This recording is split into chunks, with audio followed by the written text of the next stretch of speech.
Good day, everyone, and welcome. We're very glad you joined us today on a very important topic, mental health. And May is Mental Health Awareness Month. And the Disability Rights Center wanted to make sure to bring awareness to the community throughout the territory of issues dealing with children and adults. So this is our first one we're doing, and we're doing mental health awareness having to do with behavioral health and education.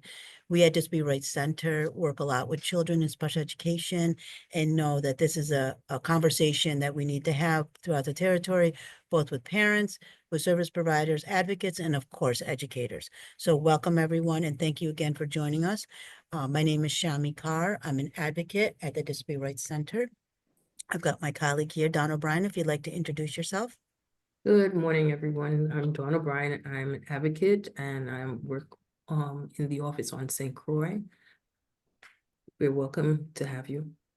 The Disability Rights Center, hopefully you know what we do. We are a nonprofit agency that works specifically with people with disabilities, all types of disabilities. We provide information referrals. We do short-term assistance. We do long-term assistance. We may do that in a lay advocacy format, which is someone like myself or Dawn who are advocates who are not attorneys on staff. And we also have legal advocacy, which we provide in with our attorneys that we do have on staff on both islands. We do also outreach, and of course we do trainings, and that's the purpose of today, is to be able to provide information that's very important, very emerging, and also very timely due to the month of May. And without further ado, I'd like to introduce our first guest. We're going to have a parent perspective about behavioral and education, and then we're going to have another guest speaker talk about the clinical part of that. So with that, we'd like to start out with our own parent advocate, Rebecca Russell. Welcome, and thank you again for joining. Okay, thank you for having me. I'm Rebecca Russell. I'm a parent advocate with disability rights. I'm going to just give you a little testimony about my experience in raising a child with Down syndrome. My son, Melchiah, is 20 years old, and he was diagnosed with Down syndrome when he was about 4 months old. I remember the first time I witnessed him shutting down completely. He was about 13 years old. An example of that shutdown would be he would be doing homework and he would write the letter B as in boy, but he should have written the letter D as in dog. I would immediately point that out and stop him, but he would stare at me and he would just freeze. His body used to tense up. His eyes just was in space. He would hold the pencil so tightly that it would break in two. He didn't move an inch. He just stared in a trance. And of course, I had absolutely no clue what was going on. I figured he was just upset or vexed at me. And I didn't know what to do. And in my head, I thought he just had an attitude and he would just get over it. But it wasn't like that. There were countless times when he shut down and I left him alone because, again, I had no clue what to do with him. He would mumble to himself and place both hands in a fist as if he was like going to hit me. And I was shocked. I had no clue what was going through his head. And at that point, he began to self-discipline, meaning he would slap himself in his face or he would hit himself with a closed fist. And that was heart-wrenching. It really was. It was hard for me to go through that. But a few months later,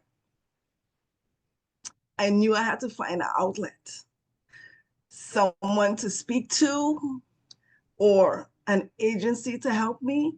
And I found that place. And I had to put down my pride. So I realized my ignorance wasn't helping. Between the teachers and the professionals, we could figure out something, and we did. We realized that he was truly in turmoil, and that broke down. And at the same time, I didn't understand why such small corrections trigger such extreme reactions. What I did recognize, it wasn't an overnight process.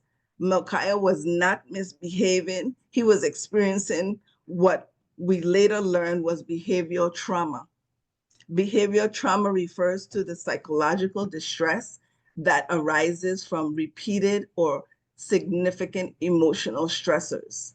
Unlike typical behavior challenges, trauma-based behaviors stem from a fight or flight or freezing response triggered by perceived threats, even in safe environments like the home.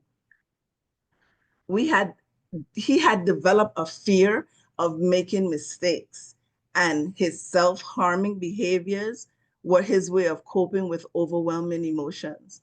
Now, honestly, who would ever thought about this? I was just a simple mom trying to raise a son and to be the best mom that I could. But through many trials and many errors, coupled with professional guidance, we found strategies that helped Micaiah, and it honestly made a world of a difference. We replaced his self-harming with positive action. We taught Micaiah to say, I feel mad.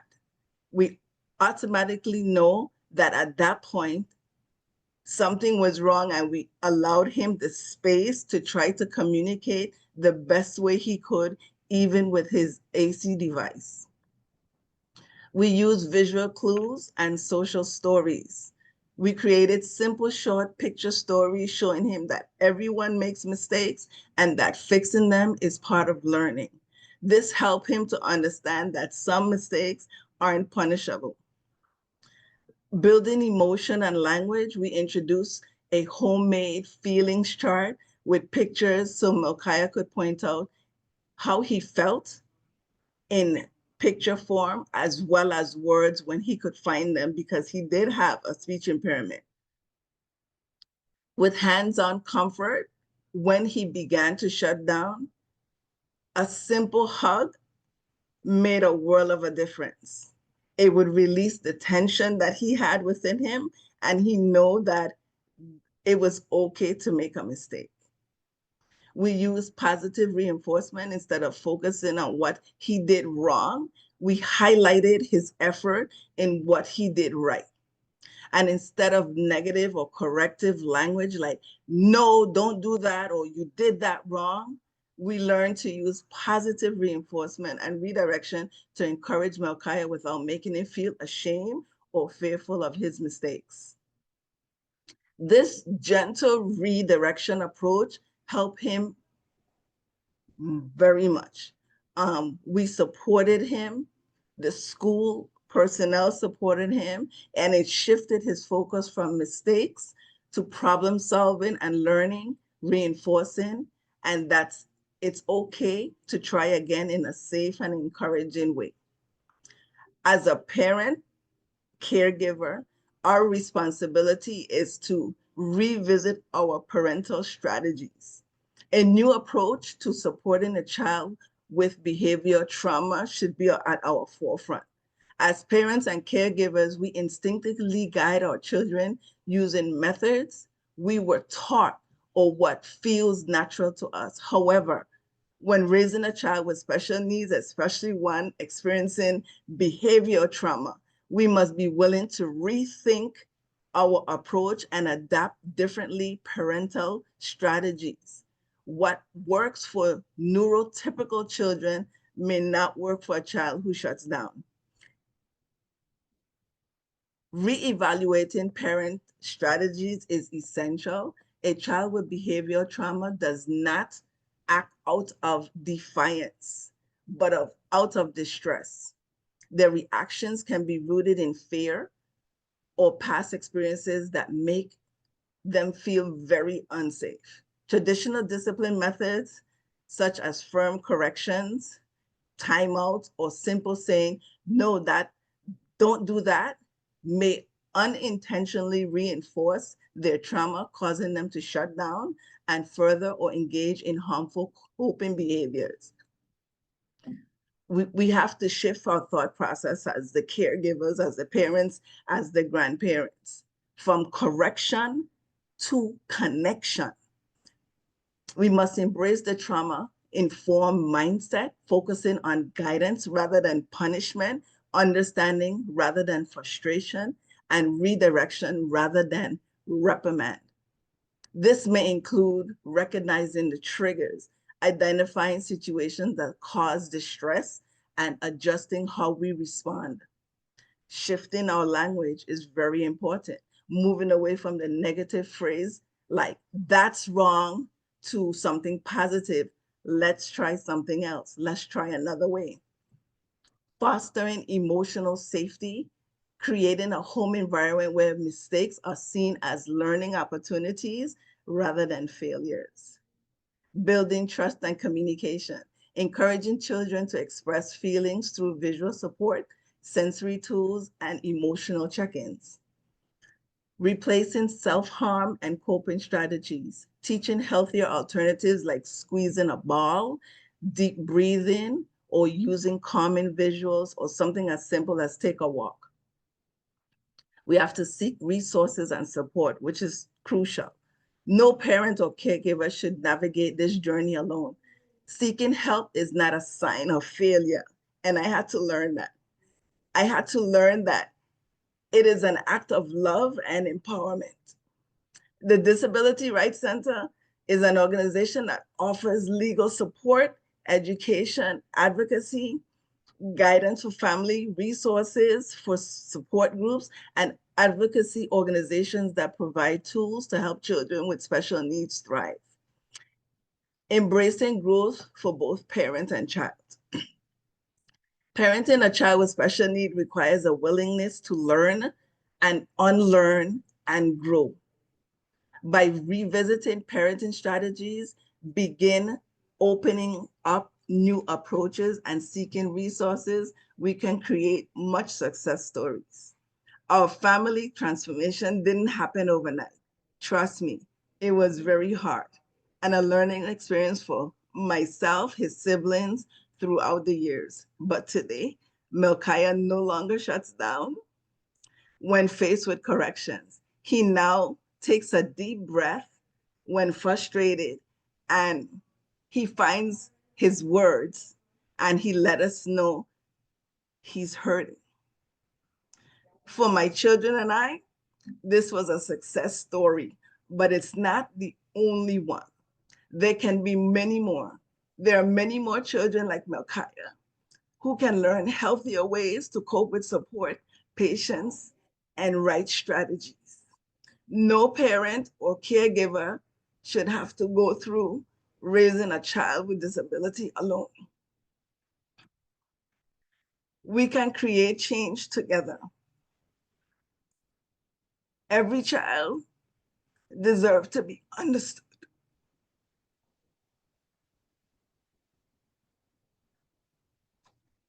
Stop. Every family deserves support. I encourage everyone who's raising a child with disability to seek assistance. Help is available. Together, we can ensure that your child and family can support and get the support they need to be safe, valued, and capable of growth.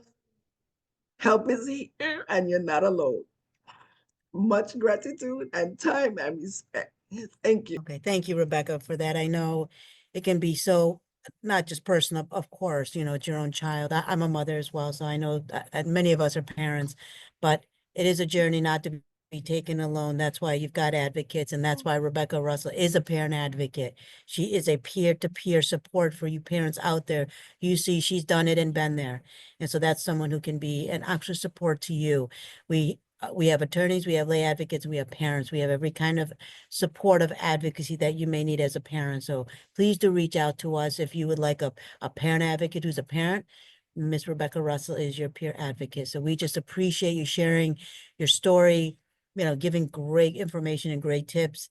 And, you know, who do we learn the best from? We learn the best from parents. And when I started my career working as a parent advocate, I worked with 30 parents of children with disability who started the organization. I could not have been trained better. And those are people like you, Rebecca. So I just thank you again. We thank you again for sharing your story, sharing your tips. And I know you'll be on the side if people have questions at the end too. I'll be here. Okay, Yes, I will. wonderful. Thank Thank you, you. Rebecca. Thank you so much. And that's the purpose of this program is to be able to give a perspective both of the parent side and also of the service provider, the clinical side, which we'll introduce in just a minute. So do know that with Disability Rights Center, that we do address both perspectives and make sure that we're very respectful of both perspective. And that's why we bring to you not just one, but two perspective. So on that note, we're going to ask Ms. Haley King to come on up. And Ms. Haley King is the clinical director for Island Therapy Solutions. We're very grateful to have her to be able to give, again, additional perspective on what supports are going into the schools, what is she seen, what is On Therapy working on. They do a lot with ABA, which some of you may know, which is Applied Behavioral Analysis, and she's going to talk about that, but in the greater context also of behaviors and mental health situations in the schools. And this will also be another opportunity where you can ask questions. And again, we'll leave them for the end, both for Rebecca as well as Haley. So Haley, thank you so much for joining. I'm going to hand it over to you. Thank you so much. I'm so happy to be here. Thank you all for joining. My name is Haley King. I am a board certified behavior analyst and the clinical director at Island Therapy Solutions here in St. Thomas. So I made a PowerPoint to kind of just go over the behavioral health in education and using some ABA strategies that work. It doesn't just have to be all about autism. These can be strategies that can just be implemented in regular classrooms, whether you're a teacher, therapist, or administrator. These strategies are practical and evidence-based. So what is ABA? ABA stands for Applied Behavior Analysis. It is the science of behavior change. We focus on observable behavior. It's evidence-based strategies and they're customizable for diverse learners. ABA is not just for clinical settings, it's highly effective in classrooms. Today, we'll focus on strategies educators can immediately use to shape and support positive behaviors. So why use ABA in educational settings like schools? They increase desired behaviors, they decrease problem behaviors, promote independence, and support academic and social success. So one of the main strategies that I like to teach educators to use is as simple as antecedent manipulation. So an antecedent is typically what happens before a behavior. So modifying the environment to prevent a problem behavior. So for example, changing the difficulty of a task if you know it's going to elicit a problem behavior. Adjusting the instructions of a task if you know it will elicit a problem behavior. Removing triggers in an environment. If you think, coming in from recess and the bright lights may, elicit a challenging behavior, hey, let's turn the lights off when coming in from recess. It can be an antecedent modification. A social story is a great antecedent modification. Prior going to the dentist, if a child has anxiety of going to the dentist, we could read a social story about going to the dentist so the child knows what to expect. It's a proactive approach. Think of it as setting the stage for success. For instance, it's breaking tasks into smaller parts and it helps prevent escaped maintained behavior. Another strategy is reinforcement. Positive reinforcement increases desired behaviors. The use of immediate and consistent rewards, and it can be individualized reinforcement for the learner. So for example, one child may be very reinforced by attention. Another child may be reinforced by extra recess time. Reinforcement is the cornerstone of behavior analysis. Find what motivates students. praise, stickers, activities. Another strategy is naturalistic teaching. So use natural environments and interests. Embed learning into play and daily routines. It promotes generalization into different environments. So this will teach the children how to use these new things that they're learning in school, which will carry over to a home setting, which will carry over into, community settings. Especially effective with younger students or those with autism. It teaches communication during snack time or math while setting up a game. Strategy number 4 is differential reinforcement.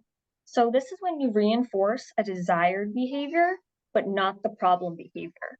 So there are a few different types of differential reinforcement. There is differential reinforcement of alternative behaviors, differential reinforcement of other behaviors, differential reinforcement of incompatible behaviors, and differential reinforcement of low rates behaviors. These all reduce problems behaviors by teaching alternative behaviors. For example, instead of yelling, we're going to teach and reinforce asking for help. So say you're teaching a math class and one of your students is very upset because they're not understanding the new division math problems you're teaching. Instead of yelling, hey, I need help, I don't understand, this is so confusing, we're going to reinforce every time they raise their hand. Oh, thank you so much for raising your hand. How can I help you? And we will just ignore every time they're screaming. So more likely in the future, they're going to raise their hand because they're now reinforced by getting our help.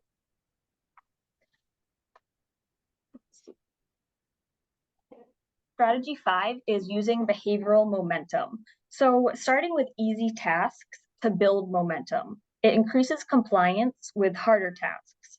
So get students in the groove by starting with 2 or 3 easier tasks. Once the momentum is built, slip in the more challenging ones.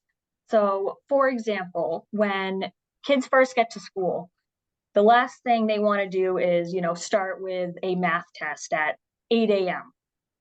First thing kids want to do, walk in, probably hang up their backpack, sit down, take out a notebook, and probably have breakfast. Perfect. We can all start with that. We'll use the behavioral momentum.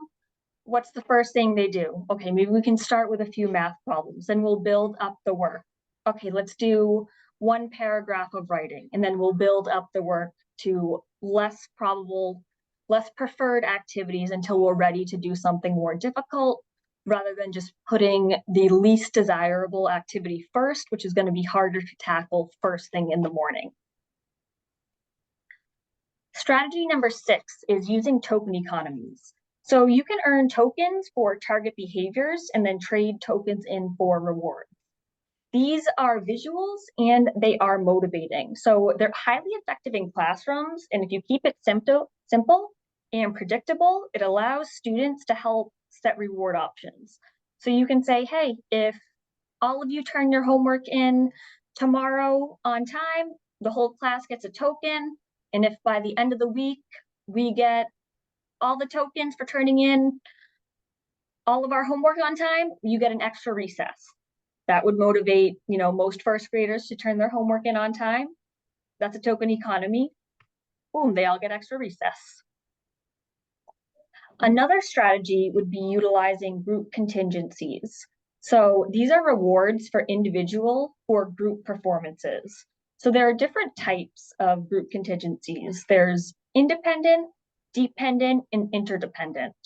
With an independent group contingency, reinforcement is based on individual performance. So you either get the reinforcement or you don't, but it is solely based on your own performance. The dependent group contingency, reinforcement is dependent on a select person from the group.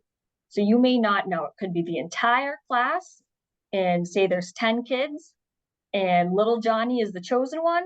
Little Johnny has to meet a predetermined criteria for the whole entire class to get reinforcement. So if little Johnny does not meet the predetermined criteria, no one in the class gets reinforcement.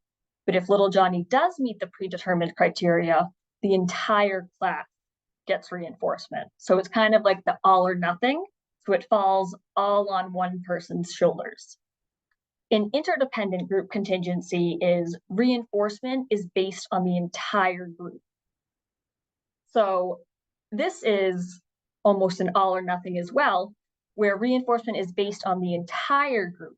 So again, if you have 10 students in the class, every single student must reach the predetermined criteria or no one gets reinforcement. So we could have 9 students that all get 100%, but one student gets 0%. No one would get reinforcement because that one student did not meet the criteria. So this works in holding students accountable, because then it shows, you know, who the weak link was, who didn't do their homework, who, you know, is holding the group back from getting the reinforcement. And it usually motivates students to pull their own weight and get their work done. Strategy number 8 is self-management. So students track their own behavior. They can use checklists, timers, journals, and this builds independence. So we can teach students to set goals and monitor themselves, monitor their own behavior, monitor their own emotions, their feelings. This is great for older students and students with ADHD. How do I feel right now? Have I felt better? Have I felt worse? What can I do to make myself feel better? Shaping. This is probably my favorite ABA strategy. So shaping a behavior. So reinforce small steps towards a complex behavior. You're progressively increasing the standard. So you don't wait for perfection, you reward approximation. So useful for teaching skills like writing or social interaction. So I like to look at this as, say you're training for a marathon. You don't wake up one day and just run, how many miles is a marathon? We'll say 10 miles. You don't just wake up one day and run 10 miles. You train yourself. You wake up, okay, you're going to start with 1 mile one day. And once you, master that, okay, you're going to go to 2 miles one day. Once you master that, you add another mile. So now you're shaping it. You're training yourself. So once you master it, you add on something else until you master that, and then you add on another. That is the same thing with behavioral shaping. So same thing with social shaping. If you are having, a conversation with a peer or initiating social interactions, if you're, uncomfortable in social gatherings, start off small. Start with, hi, how are you? Before you jump full on in and, hey, do you want to play Uno? Do you want to hang out and all this? Start small until you master that, until it is fully a shaped behavior that you have full comfort implementing. Strategy 10 is visual supports. So use pictures, schedules, signs, reduces confusion and anxiety. It helps with transitions and expectations. Even as adults, we have visual supports and we use it every single day and we don't even notice. Handicap parking signs, signs that show where the restrooms are, stop signs. We use those every single day in our lives, and those are visual supports. Same things for students, visual schedules that can be in classrooms. Hey, lunch is at 12:15, then we go to art, then we go to the bus, then that. It gives cues to encourage where to go, where to be, and limits the anxiety of what to do next. It's particularly helpful for nonverbal or anxious students, and the predictability makes the behavior more manageable. So prompting is strategy number 11. It gives cues to encourage correct responses. So there are different types of prompting. There are verbal, visual, gestural, and physical. And prompts are meant to be faded over time to build independence. So we always start with what's needed and then fade gradually. And we always want to reinforce success after prompts to always promote the most independence. So functional communication training, also known as FCT, is strategy number 12. We use functional communication training to replace problem behavior with appropriate communication. We teach simple functional phrases, signals, or gestures. This requires reinforcement of communication. This is often used for escape or attention-seeking behaviors. Instead of screaming to escape, teach them to say, I need a break. So know the signs of problem behavior, like, you seem like you could use a break right now. Why don't you just ask for one? Prompt it like that. Or let's teach something else. Hey, a child is trying to get my attention by slapping my shoulder. Instead of saying, no, don't do that, teach a replacement behavior by functionally communicating, tapping on my shoulder. That's how you get my attention. So ABA in action. So some real life examples are Tokum system reduces disruptions in 3rd grade classrooms. Visual schedules supports transitions in preschool. Functional communication training eliminates tantrums during math time. So some tips for success and empowering change are be consistent. Consistency is key with ABA. Use data to make decisions. If you see that something isn't working, find the why. Why isn't it working? Is there a consistency error? Are all staff running it the same? Collaborate with team members. Put your minds together. The more, the merrier. Start small. Layer strategies over time. ABA isn't about controlling behavior. It's about empowering students. Every strategy today is about supporting students toward independence and success.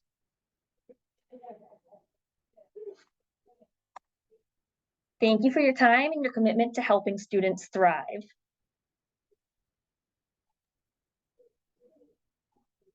Thank you. Wonderful. And thank you so much, Haley. That was a lot of information, a lot of great information. And hopefully what we can do is follow up for those folks who would like a copy of that, that we could go ahead and forward that to you as well, if you'd like that for a reference. So I do want to mention a couple of things before we start the Q&A. I was getting ready to type in and then listening to Haley talking about, I think she meant something about 3rd grade.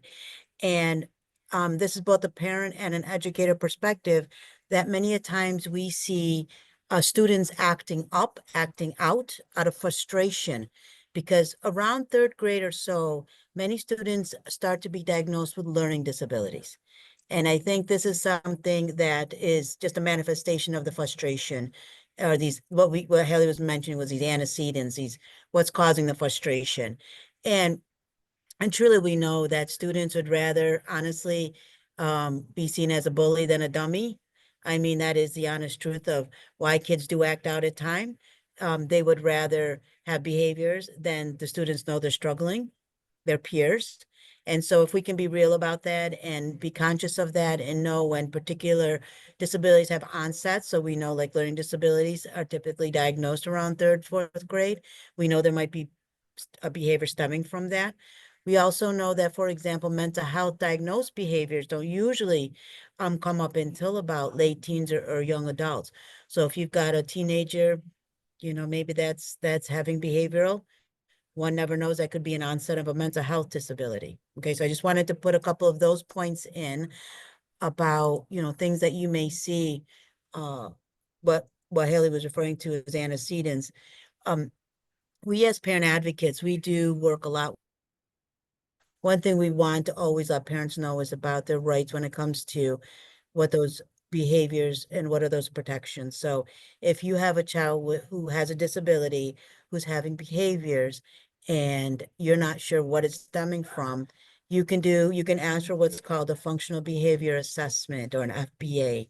And an FBA is basically a process that can help, and Haley mentioned some of the elements to it, that can help a school staff understand, you know, a trained person understand what are the antecedents, what's happening during the incident, and then what did the students get as a result of the incident. It's a kind of a simple process, but it's something that can happen or help to capture those behaviors in a methodical way. And then there should be a meeting. And what would be talked about is if the student needs what's called the behavior intervention plan, a BIP. And so I just want to mention those are some of the things that we work with when we work with parents who have children with behavioral concerns, to make sure that the behavior is not being punished if it's related to the disability, more so that the behavior is modified or adjusted. And again, Haley talked about some of the strategies that can help so that the student is not being punished. And as Rebecca was talking about earlier, that with her son, those behaviors were related to disability. He should not be punished. He should not have punitive measures because of the fact that it is connected to the disability. So I wanted to mention that as we open up to Q&A. Okay, one of the Great. questions, it Okay. says, in group contingency strategies, is the group taught how to motivate their peer versus undue negative pressure happening, name calling, etc.? So And oh, sorry. go So ahead, in Haley. some group contingencies, it really depends, because group contingencies can be used so widely. Like, I've used them when I was a clinical director at my previous role with all master level clinicians. I used it when I oversaw 23 BCBAs. So you can use it with clinicians, you can use it with students, you can use it with anyone. But in this scenario with students, with the independent one, I would say it really doesn't matter, just because it's based on individual performance. So hopefully the students would cheer each other on, just on individual levels. With the dependent group contingency, where it's based on one selected person from the group, I would not tell the group who the selected individual was during the group contingency or after, just so there would be no targeting or bullying. I would just say, sorry, but the randomly chosen individual did or did not pass that criteria, just so it stayed anonymous and there would be no name calling or bullying, and everyone would motivate each other. And same with the interdependent.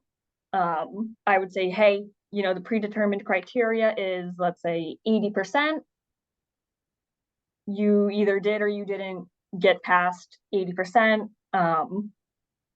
And I wouldn't announce to the class, like, hey, little Johnny's the only one who didn't get past 80%.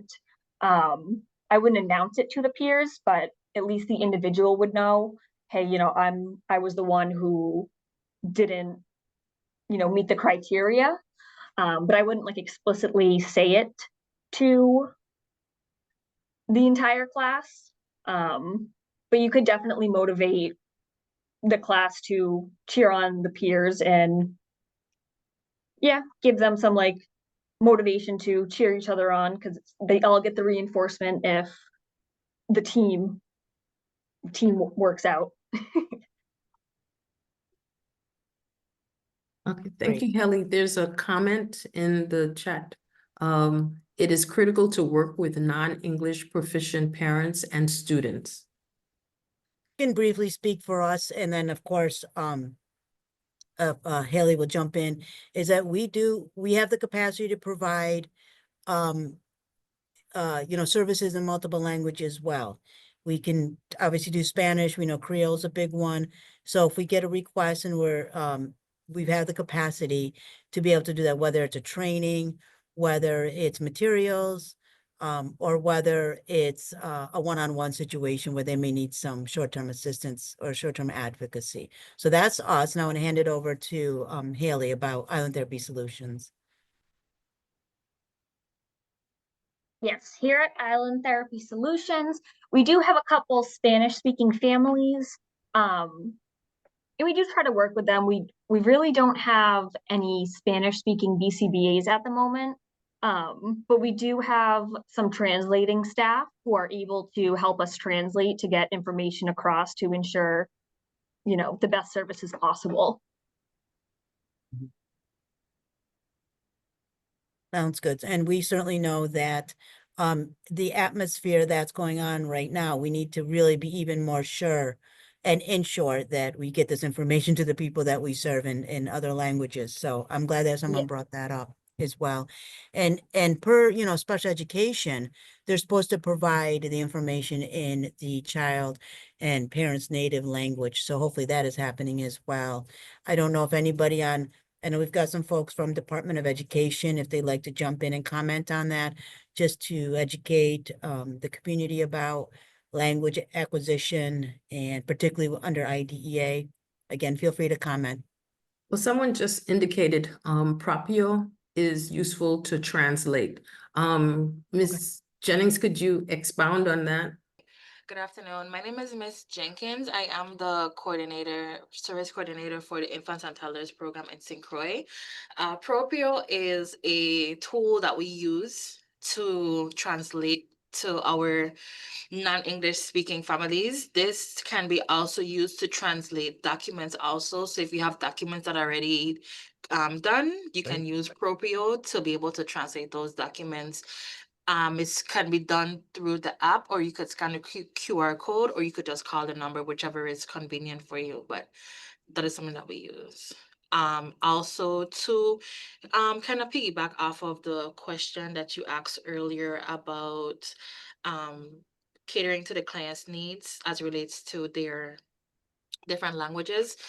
Prior to working at Infants and Toddlers, I was an RBT at Island Therapy in St. Croix.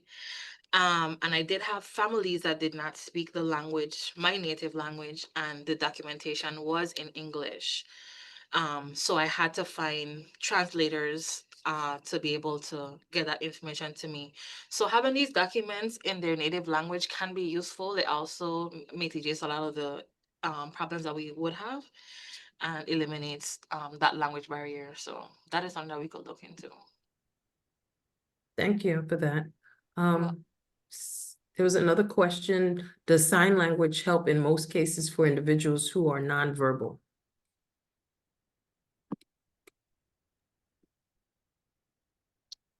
Ms. King, would you be able to respond to that? Yes. Sometimes, usually just like basic little things like simple signs like more or all done, play, eat, water. We're usually not doing full sentences with sign language. We usually focus more on PECS, which is a picture exchange communication system, which is we start with basically little printed out pictures that are icons that kids usually start when they're super, super young if they are nonverbal, and they'll take those icons and exchange them to one of their therapists. So it'll be like a little drink icon in exchange to the therapist saying that they want to have something to drink. It typically starts with 4 basics. So drink, food, play. What's the 4th one? Drink, food, play, toilet. So they typically have 4 that they start with. And once those 4 are mastered, then we go into more specific ones. Like, okay, so now they typically have 2 drinks. Okay, do you want juice or water or whatever their 2 typical favorites are? And then 2 favorite toys. Like, now let's discriminate between, do you like the Bluey toy or do you like the Elmo toy? And then as they get older, they'll have a PECS book that has more specific things. So we have, for food, we'll have pretzels, gummies, all the things you can think of that they can discriminate. And then they may have an AAC device, which is a communication device, like an iPad, that will be kind of like a PECS book, but it's electronic. And so it has like a little voice and everything. So it's used the same way, but it talks. And so it gives them a voice, and it's pretty cool. One question is, what is the school council role in this process? So I'd like to get the parent perspective, and then we'll get Haley's perspective.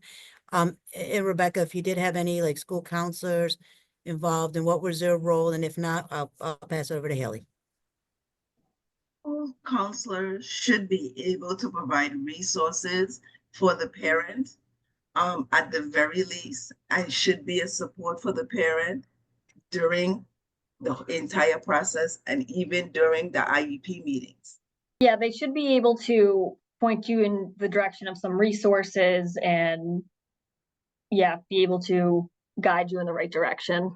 That would be my perspective as well. My name is Rashida Lester. I'm a retired school counselor. I've been a school counselor for over 30 years. Come to think of it. Nevertheless, Haley and Rebecca are correct.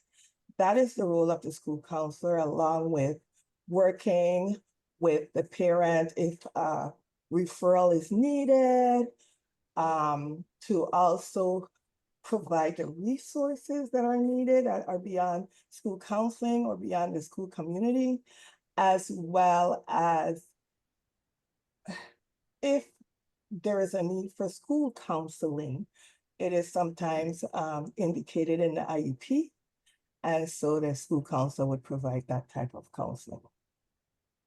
So the school counselor role is extremely, extremely important, because when the teachers or the parent are, seeing signs of for the need for testing, it's the school counselor that they come to first.